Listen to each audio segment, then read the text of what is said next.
Are you a teacher and wants to plan a trip, whether you're based in the UK or anywhere else? The planning is very important part. And in this video today, I'm going to explain how I plan my trips and what are the essential steps for planning a school trip. So far, I have taken 3 international trips, and locally, I have visited different places. I also took some of my students for robotics trips as well, and I also went to Morgan Motors factory where students saw how the cars are manufactured by hand. So if you're interested, please watch this video. I'm Harrison here, and welcome to my Facebook page and YouTube channel. As I mentioned today, like the topic of this video today is basically planning and organizing a school trip, and I will be mainly discussing about international trips, but like the steps are very similar for local trips as well, because international trips are very difficult to conduct because you don't know what are the challenges that you may come across and what are some of the key ideas and key steps. So let's start this video.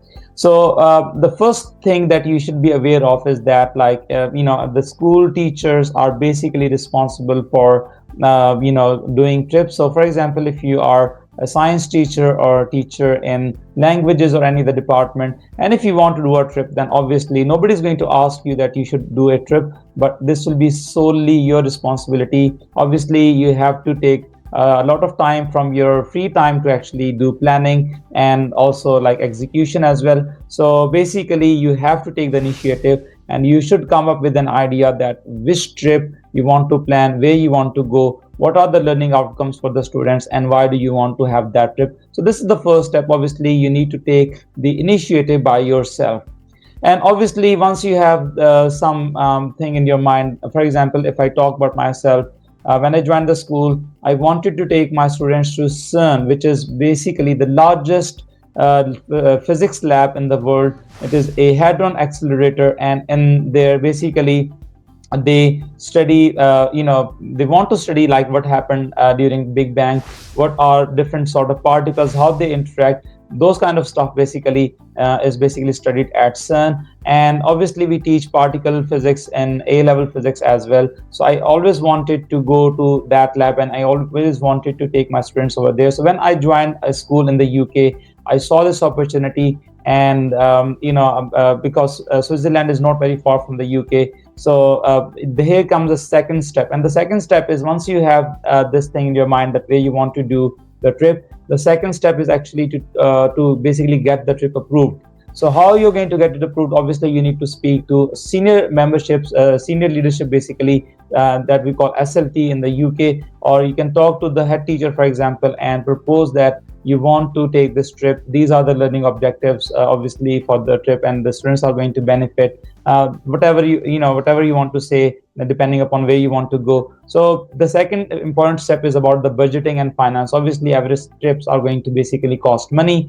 Obviously if you're taking an international trips, then obviously you need to think about who is going to pay for the flights, who is going to pay for the accommodation and all those things. So basically when you speak to a member of staff like SLT, for example, or a head teacher, they would know if there is any budget that is allocated for the trips. And if your plan is good enough, and if they think that you're planning and you have done substantial work on it, and this trip is quite useful for the students and also for the school, then they will approve it. And then comes the third step.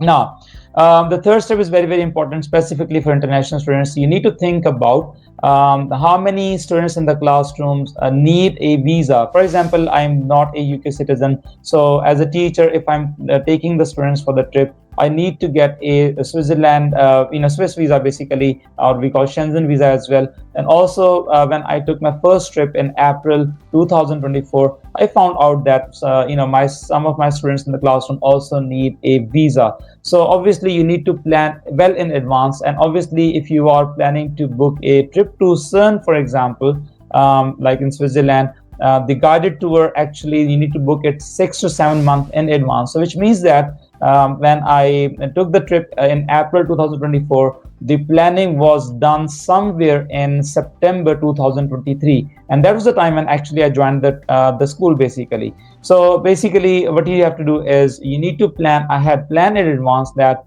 what time it will take for visa to arrive. And at CERN, for example, or any other place where you want to have a guided tour, how early they can book it for you, what are those sort of things. So for example, for CERN specifically, if you want to visit is CERN lab in Switzerland, you need to think about 7 to 8 months in advance. And once your SLT approves that trip, then you need to think about who basically need visa, and obviously you need to apply for the visas as well. And as a teacher, it is your responsibility to apply for the visa. Students, they will not be applying the visas for themselves. So for example, when I was applying, I not only filled the application form for myself, but I also fill in the form for my students as well. And also, like, if you need to take them for the biometric, then obviously you will take the permission from the school, and then you will take the students for the biometrics so that their visa can arrive on time. Those kind of thing basically is part of the planning. And obviously the next part is, once your visas have arrived, and obviously, or even if you have just applied for the visa and you know that you're going to take the trip in a certain month, the next important point is about planning, that how will you be able to reach that country. For example, what would be the travel arrangement, what are the flights that are available, obviously what sort of accommodation is available. You also need to think about the prices of the hotels as well. Obviously the school will give you a certain amount of budget as well. And also you may think about contribution from the students as well, and you need to get it approved from the senior leadership as well. Because for example, when I booked those trips, we asked students to pay a little bit of contribution for the food basically that they will be eating, but accommodation and the travel was sponsored by the school. So you have to take little bit of contribution from the students as well, but obviously it has to be transparent. Whenever you're spending any money, obviously you need to have those receipts, so that when you come back you can give all the budgeting and all those receipts to the SLT, so that everything is transparent. So obviously the planning is very, very important. You also need to think about different things. For example, is there any medical needs that the students might have? Some of the students might have some food allergy. Some of the students might be Muslim and they are looking for halal food. Some of the students might have a preference over like vegans or vegetarian food. So those kind of things are very, very important, because you need to plan each and every single thing before you actually go. Because if you are doing a trip and you don't know different things that can happen, for example medical needs, or related to food allergies and all those, then doing it on the run time, it becomes very difficult. Some of the students might have epilepsy, some of the students might need EpiPens, for example, if they have allergy. So you need to consider those kind of things as well when you are doing the trip, whether it is international or whether it's a local trip. Those kind of things are very, very important when it comes to planning. And obviously the fifth step is, obviously once you have got those all those kind of data that you've got, then you need to book the flights and also like hotels as well. You can take help from SLT to actually, obviously there is a school credit card. You have to pay the money for the hotel bookings and also like for the flights as well. So you need to think about what time you need to reach and what time you need to come back, those kind of things. The planning, as I said, is very, very important. So when you're making a planning document, you need to also make sure that you know what time you're going where. So when I used to plan my trip, my each and every single hour, my 30 minutes, my each and every single minute is planned. For example, if I'm going to a hotel, there's a planning given to all my students who are the part of that trip, that what time they need to be at reception of the hotel, so that we can all meet and then go for a breakfast. Then where we are going as a group, and then where we're going to have the dinner or lunch, for example, like those kind of things basically. So for example, when I went to Switzerland for CERN trip, one day was for actually seeing Geneva itself, going to different places. The second day was dedicated to go to another city. So in November 2024 and also in September 2025, I took my students to a lake in France. So even though we were in Switzerland, but there was a bus that could take us from Switzerland, Geneva to France. So I booked that bus as well in advance, so that when we are there, we can actually use that facility and look and visit a city nearby. So again, this is part of the planning as well, that has to be done well in advance. And obviously you don't know what sort of food would be available if you're going to another city, for example. So you need to think about whether you need packed lunch or not, and from where you get the packed lunch, what time you're going to get packed lunch, and those kind of things basically. So it has to be the part of your planning when you're making the planning document.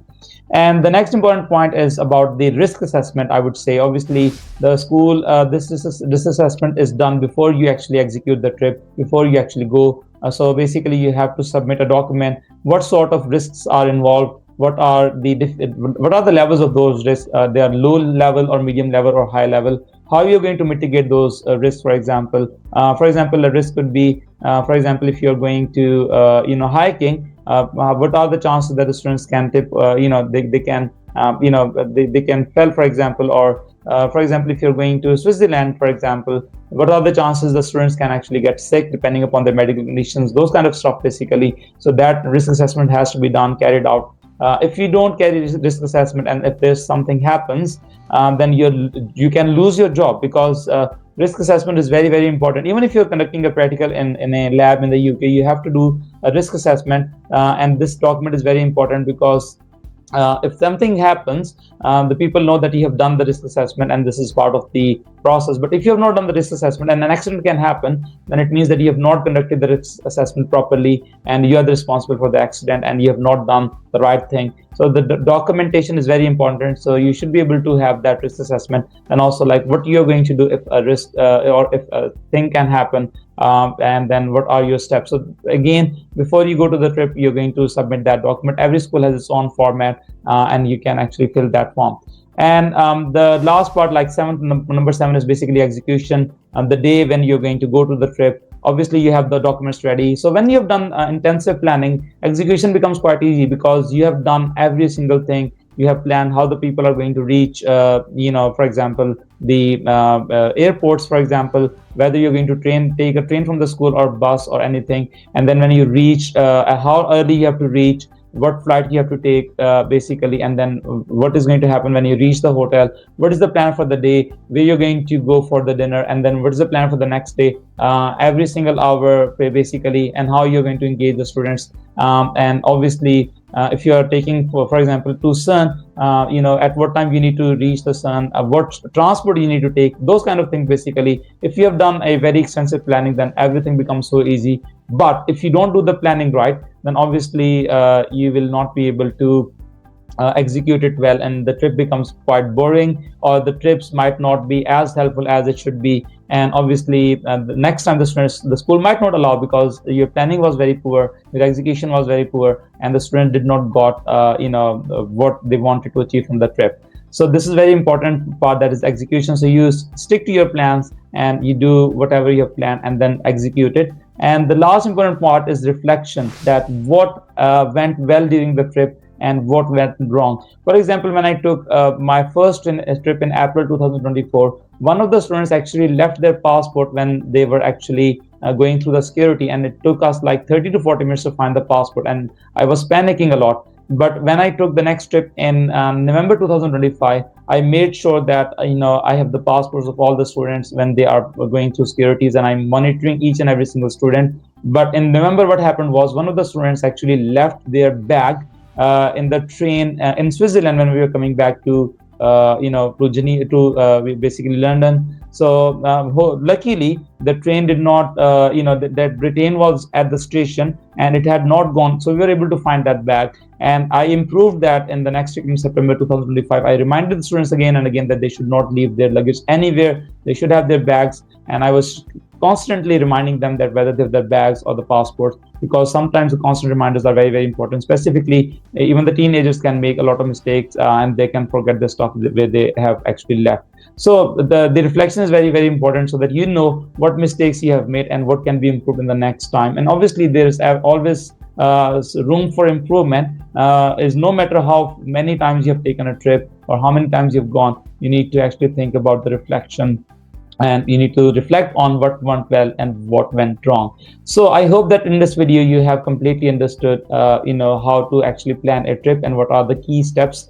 If you have any questions, if anything that I have not cleared up, please do write in the comment sections. If you want to support me, please do subscribe to my channel, please share the videos, and please keep commenting on my videos. If you want to watch a video on any specific topic, please write in the comment section as well. Thank you so much for watching my videos. I'm Hassan signing off.